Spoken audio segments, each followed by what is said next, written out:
вы большие молодцы, потому что продвигаете имя Гагаузии на различных площадках. Вот, пожалуйста, и в Грузии, и в Индонезии.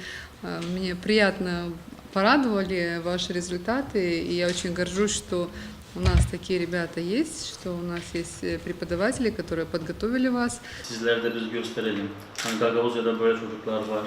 Gagavuzya'yı hem Moldova'yı international olimpiyatlarda başarıya götürüyorlar. Мы представляли проект по добыче энергии при помощи гейзера. Это относится к тематике инженерия и физики вместе совместили. Я показал, как я установил на турбину маятник, при помощи которого она сохраняет скорость и тем самым увеличивает. И я это все сделал в маленьком миниатюрном макете. Вот на брошюрке это все там помечено. В Олимпиаде участвовало 29 стран, с некоторых стран было по 5-6 представителей, в общей сложности было примерно 70 проектов. Участвовали в подразделе экологии и предлагали проект, как все-таки очищать воду, чтобы ее можно было повторно использовать для поливки наших полей. И можно сохранить на этом много воды и не использовать ее из наших рек. Потому что у нас здесь в Молдове каждые 4 года, как я знаю, происходит засуха, и где-то приблизительно 20 миллионов долларов теряется ежегодно только от засухи. У нас в стране очень много фабрик, как бы все их загрязнения кидают в реки, в наше озеро. И чтобы очистить, чтобы эта вода тоже очистила, эти цветы как бы они растут на воде. Их можно поставить вокруг нашей канализации или вокруг тех же фабрик, чтобы эта вода очищалась. В этом году только у нас Грузия есть первое место и Индонезия третье место. А сейчас, где мы в Грузии получили первое место, золотую медаль, этот проект сейчас в следующей неделе будет участвовать в Америке. Уже мы дали поощрение для учеников, еще, конечно, будут. Всегда мы открыты такой для учеников премия.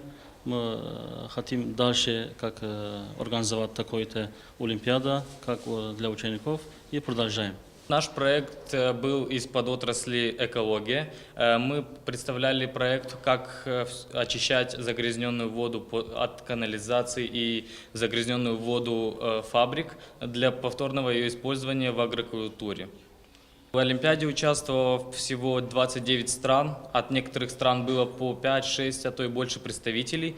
В общей сложности было 70 проектов, и все 70 проектов, получается, делились на 5 вот этих подгрупп. Это были химия, физика, биология, технология и экология. И мы представляли проект по экологии.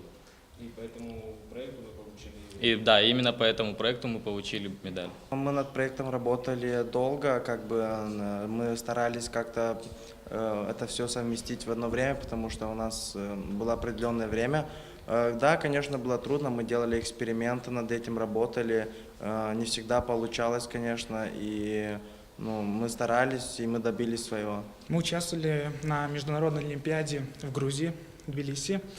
Наша олимпиада называется ИИПО, что расшифровывается International Young Inventor Project Olympiad, то есть международная олимпиада молодых специалистов, изобретателей. Мы представляли проект по добыче гейзера, по добыче энергии при помощи гейзера. Сила гейзера очень велика, в среднем сила достигает до 4 тонн со скоростью 120 км в час.